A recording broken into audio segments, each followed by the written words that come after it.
Hey everyone, welcome to today's video. Today, we've got three sovereign citizens in court. The first is an authorized representative of so-called sovereign squatters. The second is an update on a right to travel case I recently covered. He drops the Sovereign Citizen Act as soon as he realizes it's only going to cost about $50 to start acting like a normal person again. And finally, we have probably the most satisfying sovereign citizen shutdown by a judge that I've seen in a long time. Let's get started. Ms. Hackle. Hi. Hello. The authorized representative for Hackle is here. Please turn your camera on, please. Okay, I have to access it, so it might kick me out. So I'm gonna do it now. That's fine. Okay. I know I denied the motion to set aside the default judgment back on August 21st. Defendant failed to appear.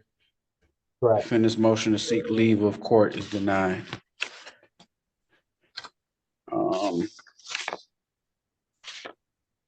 We're showing a current, although this is a termination of tenancy for failure to recertify, we show a balance of in excess of $12,000. Okay. Ms. Hackle, state your name for the record. I am the authorized representative for Alicia Hackle. I don't see your face. I'm sorry. I see your hat. Let me see your face. Oh, okay, I'm here. The camera's pointing at the top of your head. I can't see your face. All right. Mr. Hoop, go ahead. Yeah, thank you, Your Honor. A judgment was entered, a motion was denied, trying to set aside the judgment. Plaintiff is seeking a order of eviction for termination of tenancy. No payment has been made since March of 2024. We would ask that a writ be issued. So the writ will issue and execute immediately. Thank you, Your Honor. I would like to say there's been a defective order of process. I never received a motion for today. Well, if you were more than just the authorized representative of the freshly evicted group, you'd probably understand that at this stage of the trial, requesting a writ of eviction is mostly procedural and doesn't require a motion. Not to mention, the judge has already pointed out that you're in default because you missed multiple previous hearings, and your motion to set aside that default has already been denied. Ma'am, what's your name? You said you're representative for Alicia Hackle. Yeah. What's your name? I never received the order of process for court today. I went down to the court today and she gave me the documents for court today. There's also isn't a sign off by a judge on the document that she explained to me that the judge didn't even sign the documents. I also never received a motion in the mail. Well, this is an application. There is an application for eviction. Yeah, there's an issuance for a writ here. I've actually never received that so that I could formally respond to it. All right, so let me make a record. Give me 1 second. Yeah, there should be some proof of service in the files for the case. Well, hold on 1 second. 1 second. You were served with the summons and complaint. It was posted on the address by Chief Officer, Court Officer Juan Polanco. I believe he did it on July 20th, 2024. And then there was a default judgment entered against you by Judge Goubeau on July 31st, 2024. I believe you failed to appear. You didn't appear to that. And so that's how we get here now. Then you filed a motion to set aside the default judgment. Hold on 1 second.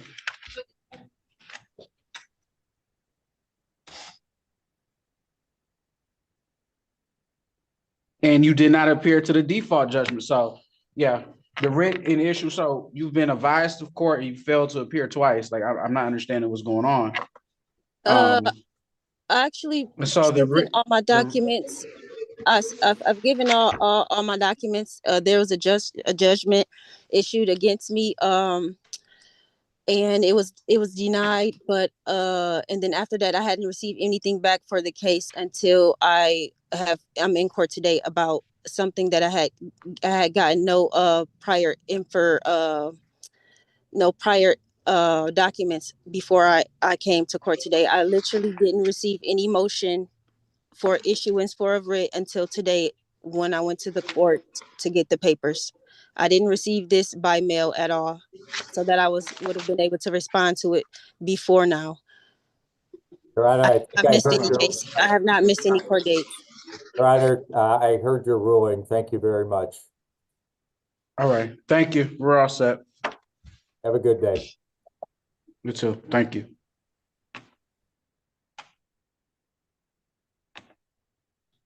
You got to move out, Ms. Hackle. It's just that simple. Sorry. I'm not surprised, because this is a common sovereign citizen tactic.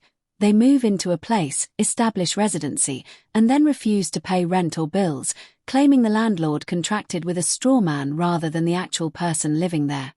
Now, let's head to our second hearing, which is a follow-up on a sovereign citizen case I previously covered. So, is that Mr. Myrick? Yes, sir. Okay. So, Mr. Myrick, good morning. I've got this set for a pretrial. Now, I have a note here that said that you were not interested in court-appointed counsel, which is fine. So, basically, at this point in time, it's a pretrial. So, I would set you up with a breakout room with the prosecutor to see, what if they have any offers or what their story is. I just want to make sure when you go in there, like you don't have an attorney with you and they're the attorney on the other side. They may give you an offer that you like, and that's fine. But I just want to make sure that that at any point in time, if you don't like the way the conversation is heading, if you change your mind and you do want to come back and ask for an attorney, just come back and let me know. Okay. Okay. Before I get into the breakout room, Your Honor, I do want to address we are in the pretrial stage, and in the arraignment stage, I was entered a plea involuntarily. So I would love to have an ample amount of time to draw a meaningful defense. If anything, there was some questionable things that the last judge mentioned that I haven't found at all as far as a statutory jurisdiction. But I would like to have time to draw a meaningful defense as well. Okay, so do you not want to meet with the prosecutor then? Well, I don't think it's completely prudent right now, simply because we haven't technically went past the arraignment stage of this process. I feel as if my due process has been violated. Fifth and 14th Amendment. I didn't enter a plea, and here we are in pretrial. So I would like to kind of digress a little bit and have at least enough time to develop a meaningful defense. Okay, I guess I'm a little confused. So you had an arraignment date, and Yes. at that arraignment date, did you refuse to enter? Did you refuse to enter a plea? Because that's the time where a plea of some sort has to be entered. So at that point in time, did you, of your own volition, say, I'm not saying anything at all?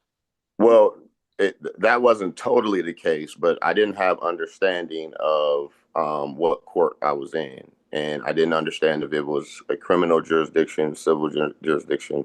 And based on the at least the federal laws for sure, we didn't come up to an understanding. So Yeah, but trying to come to an understanding about the law with a judge is like expecting Einstein to explain the fabric of space-time to a 3-year-old. Okay, so were you in? So just so I understand, were you in custody at the time you were arraigned? Were you in custody? No, sir. Okay, so how did you know how to even zoom in and get here? Say that again, Your Honor. How did you know, like, for the arraignment, like, so oftentimes when there's an arraignment, that happens when someone's been arrested and they're sitting in custody, okay, or if they've received a ticket or some sort of notification. So you just said to me that you didn't even know what court you were in. So I just want to know, like, how did you know how to get here? How did you know how to zoom in? Because the Zoom information contains all of our like what court it is, what magistrate, like all of that's contained in there. So I just how did you know otherwise? No, I did receive a ticket, and I got notice.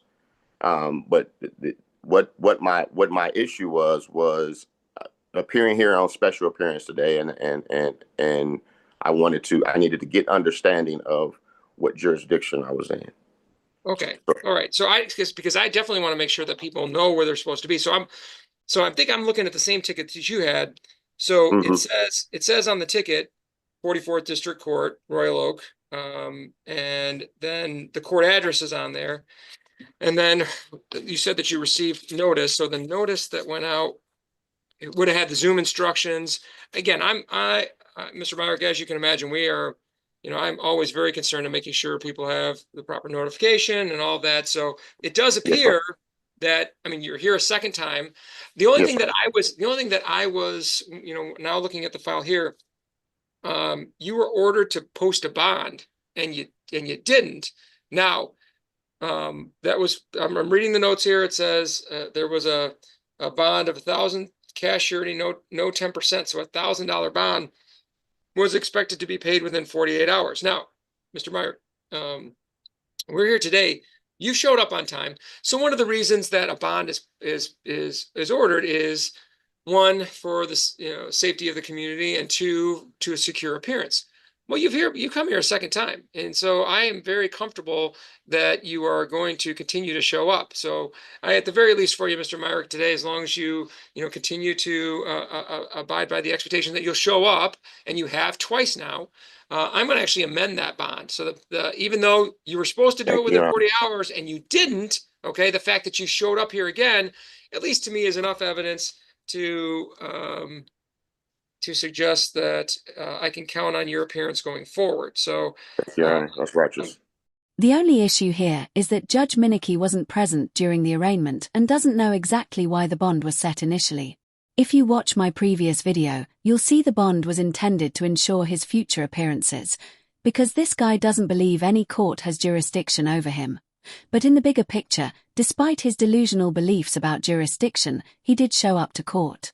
So, I don't have a problem with him getting a personal recognizance bond today, even if it conflicts with his own contradictory thinking. And what I'm ultimately asking, Your Honor, is that if I can have more time to, I don't have any discovery. I don't have what I need to assess to move forward. So if I can have more time. I have no problem adjourning the pretrial so that you could do some more information gathering. Just to let you know, Mr. Myrick, again, like our court, as you can imagine, with 696-75 Woodward, we have a lot of traffic misdemeanors that come through this court. And one of our signature programs that we've been doing for the last 8 years is, trying to really help people, because I would imagine that you pay attention to the challenges of the Metro Detroit area and public transportation issues and people's ability to get around, and how many people over time have got themselves in the cycle of they have to drive, but they pick up a ticket and they can't pay that ticket, so their license gets suspended and they get stuck in the cycle forever and ever and ever. Okay. Well, in our Operation Drive program, what we've done over the last 8 to 10 years, we're keeping stats since March of 2016. So in the last 9 years, we're over 1,700 licenses restored. So that's something that we try to do, is make sure that we inform, educate, get people the information that they need, which, Mr. Myrick, you could probably imagine, for years and years, the court system hasn't been great about letting people know even where to start, how to get their license. So in the meantime, while you're doing your investigation, I at least want to let you know what's on your record so that you can at least know, because some people don't even know where to start, how to go, or what to do. And the law has changed in a significant way. It used to be that every single little ticket that you'd get would suspend your license. Now it's only a couple tickets here and there that do that. So I'm very honored, Your Honor, to be in your courtroom. I think you're the one that I've heard so much good news about, goodwill and good-hearted judge that assists the public, to oppose to the opposite. So I truly appreciate your efforts here. Thank you very much. You can ease up a bit, MYCK. But you still have a long way to go. While Judge Minicky is calmer and tolerates more nonsense than most, he takes his Operation Drive program very seriously. If you don't follow the rules, he won't hesitate to send your traveling self straight to jail. Because, Judge, you're thinking it's an NPOI? Yeah, it should be an MPOI. All right. Because there No are proof tickets, all of insurance. which are showing 45s. So Really? Yeah. So let me look at the second one. Sorry, it's taking so long. That's all right. That'd be great All right. news because that'd be just $45. No proof of insurance. This one was a default judgment. It is showing $45. But it is showing a bond that you posted, sir, back in 2009 of $398. I think they took that, so perhaps they applied it to that fee, and they just want the 45. That may be the answer on that one.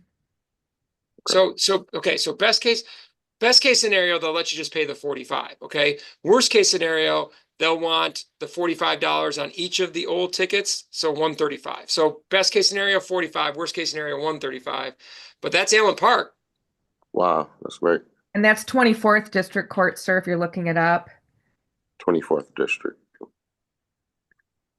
And it's interesting because these are very old cases, but the close date on the third ticket is 2017. And now I'm getting error readings. So, but there's just 3. Looks like you had your bond taken on the no proof because perhaps you didn't go back, and that may satisfy that.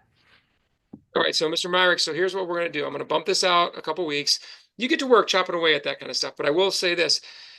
I only want to bump it out a couple weeks because if you get those things done, all right, I want you to come back and see me. We'll be able to run a new driving record. We'll see if by doing that, all right, that they follow through and let the Secretary of State know. Because if they take your money and they don't let the Secretary of State know, then the suspensions remain.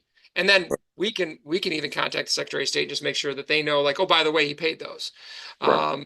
And then when you come back here, you know, you can give me an update. But just know, if you've paid those 2 tickets, you should be able to go into the Secretary of State and pay the reinstatement fee and go from there. So what do you think? A couple weeks? Safely to say, I would say 30 days. If I can have the grace. No problem. No problem. Thank you, Honor. I appreciate you dearly too. Thank you very much. You're welcome. All right, so we'll adjourn this 4 weeks, and we'll send notice again. And then just do me a favor, Mr. Myrick, if you run into issues, I'm gonna send you our direct line here at the court. Thank you very much, Honor. And for example, if you do decide, if you're running into issues, I certainly can connect with Mr. Angot, Ms. Chappelli there. Mr. Angot's our MIDC coordinator. I know that you initially were not inclined to go with assigned counsel, but what Ms. Chappelli's doing today is exactly what would be done. So if you just reach out to us, let us know, like if you're running into brick walls and you say, like, I would like an attorney attached to this case, then call us and we'll get it done. You know, for people who are often accused of being tyrannical, the courts actually do a lot to help everyday people, and that's really the main purpose of this channel. Yes, there's some humor in watching people in court who believe the law doesn't apply to them, even though it clearly applies to everyone else. But the real goal is to stop others from going down the same path and damaging their lives in the process. That brings us to the next case, where someone gets completely shut down by Judge Colin Hunter. What makes this hearing especially memorable is that the sovereign citizen only repeats about 4 talking points, and somehow that makes the entire exchange even more striking, which is why I had to include it. Court calls People versus Ryan John Hart, file 24-4935FH. Your Honor, Ryan Ziegler on behalf of People. Thomas Seeger appearing on behalf of Mr. Hart. I have somebody in my hearing room listed as Ryan Hart. State your name for the record, please. My name is Ryan John Family Hart. I don't have anyone on my docket listed as Ryan John Family of Hart. I have an individual listed as Ryan John Hart. That's either you or it's not. You get to tell me whether or not that's your name. If it's not, then I need to call a different matter and bring somebody else into my hearing room. Your Honor, I'm the representative of that entity, yes. That's not an answer, sir. Your name is either Ryan John Hart, in which case you're invited to participate in the proceeding today as Ryan John Hart, or you're not Ryan John Hart, in which case I have no use for you to be in this hearing today. So tell me your name so that I can determine whether or not you're the proper person to be called in this case. My name is Ryan John Hart. May I ask a question, Your Honor? No, especially since you've already shown a tendency to waste the court's time. And this judge has no problem making sure you learn exactly what happens when you do. No, you may not. Mr. Hart, this is not a complicated process, and this process does not get less uncomplicated. When I call a case, I start by identifying the parties that are to the case. When I'm confident I have the correct parties to the case, I proceed then and decide how to go forward. In this case, your difficulty, and I think intentional difficulty, is affecting the ability of the court to be able to proceed and to conduct its business. That's relevant to a lot of points, but most importantly, it's relevant to a pending motion that your attorney filed, presumably on your behalf, but I sense that it's not only on your behalf, it's also on your attorney's behalf. And so we're going to take up that motion, but your difficulty in basic things like telling me whether or not you're the party to a case is thwarting the court's ability to timely get its business done. I'm turning to the motion now that's before the court today, which is a motion to have attorney withdraw and to have you represent yourself, Mr. Hart. The court does not find that motion to be well placed, and I'm not going to prevent it. And the reason is there are several steps that need to be taken in order for you to be able to assert your right to represent yourself. First and foremost, I must find that your assertion of that right is unequivocal. I don't have that. What I have is your attorney's motion. And I recall very clearly and plainly the last couple of hearings that we've had. A couple of hearings ago, I had findings that I made based upon a competency and criminal responsibility examination. You were found both competent and criminally responsible by the court after assistance from the Center for Forensic Psychiatry and after an in-depth intervention and interview by them. I made the findings, your attorney agreed with them, and the prosecutor agreed. I have not once heard you make any type of unequivocal request at all. What I instead heard when I consider whether or not there's an unequivocal request for you to represent yourself is your attorney explained to me, I think this was 2 or 3 hearings ago now, that he was somewhat conflicted. And these are not his exact words, but this is what I recall from it. He was somewhat conflicted. You had wanted him to file various different motions, which the attorney did not find were supported by law. And the communication that I had in response to Mr. Seeger, again, was some version of this. I told Mr. Seeger that as the attorney, he and he alone chooses which motions are to be filed and which are supportable by fact or by existing case law or by the extension of existing case law. If he can't make those arguments that are good faith supported by law or an extension for the law, then he's not permitted to file the motions. It was at that point that Mr. Seeger then suggested that another solve for him could be that you could represent yourself. In other words, the implication that what Mr. Seeger was making is that if you were representing yourself, you would not be constrained in the way that he is. It would allow you to file whatever frivolous motions, I'm using that word, Mr. Seeger didn't. Oh no, Judge, you nailed it. Frivolous, unintelligible, and repetitive are all perfect ways to describe sovereign citizen motions. Whatever frivolous motions you wanted to. And so the request to have you represent yourself as made through your attorney is not found, number one, by the court to be unequivocal in any way. Number two, I would have to go through with you and be confident that you understood the maximum penalties associated with the crimes. I have every reason to believe that you understand the maximum penalties, but I have every reason to believe that if you and I had a discussion about what those maximum penalties were, you would express confusion and you would not express a knowing, confident, and voluntary understanding of those things. And so I'm not yet even going to get to that second step. I also, of course, would have to, under People versus Anderson, the binding Michigan Supreme Court case regarding waiver of constitutional right to represent yourself, I would have to make specific other findings. And those findings specifically are that I would have to determine after a conversation with you that you acting as your own attorney would not disrupt or unduly convenience or burden the court in the administration of the court's business. What is plain, obvious, and unarguable in over the last 2 or 3 hearings is that if you were permitted to represent yourself, you would make the court's administration of justice difficult, you would delay matters, you would be disruptive, and your representation, therefore, of yourself would be unduly inconvenient to the court and the court's operation of its business. For that reason, even if I found that you otherwise made an unequivocal request, which you haven't, even if I found that you clearly understood and you expressed your waiver knowingly, intelligently, and voluntarily, the court would still not grant your request through your attorney to represent yourself under specific circumstances here.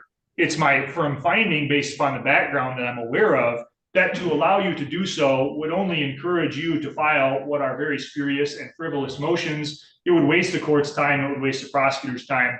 And although it would waste Mr. Seeger's time to have him remain on, the court also notes that even if there is good cause for Mr. Seeger to withdraw, the Michigan rules of professional conduct allow the court to continue an attorney's appearance and order that an attorney continue on a case even when there's good cause to withdraw. And so I choose to exercise the discretion provided to me under those Michigan rules of professional conduct and the Michigan court rules and Michigan case law in denying any request to have you represent yourself. You are and will remain represented by Mr. Seeger until further order of the court. Mr. Seeger, did you need then some time to discuss the effect of that ruling with Mr. Hart before I decide how this case needs to resolve? I do, Your Your trial. Honor. Additionally, Your Honor, Your Honor, amended offer. Your Honor, I have something to say. May I speak? Mr. Hart, you don't get to decide Your Honor, when let things me are speak. set. Let the That's record again show part of the that issue. the judge has not let me speak at all in more than three. Mr. Hart, this will not be an argument. This case will not proceed by me talking over you or you talking over me. Court proceedings by law and by procedure, Mr. Hart, are to be ordered. And they're to be in a specific order, and that order is dictated by the trial court judge. That's me. It's not dictated by an individual who's charged with criminal offenses, you. And so I'm going to exercise my discretion to control those proceedings. You right now, Mr. Hart, are free on bond. I don't particularly have any care as to whether or not you're free on bond or whether or not you sit next door, except to this point. And that, my friends, is how you shut down a crayon muncher. You mute him and remind him that, while his freedom is important, it still depends on his ability to act like an adult in court. For today, I'm going to expect that you disagree with my decision on your motion to have you represent yourself. I'm going to therefore excuse any further appearance of you for purposes of today's hearing and today's hearing only. I'm going to set this matter for a new hearing after I hear from your attorney and from the prosecutor. That new hearing is going to be set in person. The reason I choose in my discretion to set it in person is because if you're disruptive or unduly burdensome to the court at the next hearing in person, I'm going to view it as a violation of your bond conditions. And if I view it as a violation of your bond conditions, you're going to be subject to the contempt powers of the court, which includes me revoking your bond and you sitting next door. Because if I have your bond revoked and you're sitting next door, I'll know that Mr. Seeger can locate you and communicate with you. And if you have your bond revoked, I'll know that I'll be able to better control the situation than I can over an electronic communication like we're doing now. Because as you've demonstrated, the only way I can control the proceedings right now is to mute you so that you can't speak over me. That's not an effective way of running a courtroom, but it's the only way that I'm given your attitude, experiences, and your frustration. Mr. Seeger, did you wish to make a responsive record? No, Your Honor, I do understand the court's ruling and I clearly will abide by it. Be that as it may, Your Honor, and I will discuss this with Mr. Hart. There was an amended offer that was extended. Can you please speak up so that Mr. Hart can clearly? Sure, Your Honor. There was an amended offer that was extended, which is much more favorable than the previous offer. I will discuss it with him. He can determine how he wishes to proceed. All right. Did you want to, for purpose of the record, state that offer on the record? Your Honor, my understanding is that he could plead to one count of attempted resisting and obstructing, which would be a misdemeanor in lieu of dismissal of the attendant charge together with the habitual offender notice. What was the habitual offender notice that was charged? It was I don't have it in front of me, Your Honor, because I just had the motion. Your Honor, he's subject to a habitual 4. I believe it's on the information. And I just didn't have the file in front of me, but do you disagree with that, Mr. Seeger? No, Your Honor. All right. So, Mr. Hart, it's very important that you not only hear the offer that's been made as an offer to an attempted resist and obstruct charge for dismissal of the existing charge as well as a habitual 4th, but it's fundamentally even more important that you talk to Mr. Seeger about that. He can give you advice. You ultimately get to decide how to proceed, and it does not matter to me how you proceed, so long as you proceed with the understanding that court procedures require structure, and that structure will be followed by you and by anyone else that's in this courtroom, or there will be alternative options considered by the court. Mr. Ziegler, anything further on any of that the people would like to offer? No, Your Honor. No, sir. All right. The court will set this matter for a status conference next month. I will require that everyone in this matter be in person for the reasons I've already explained. Mr. Hart, you're free to sign off now. I expect you'll talk with your attorney and be here in person.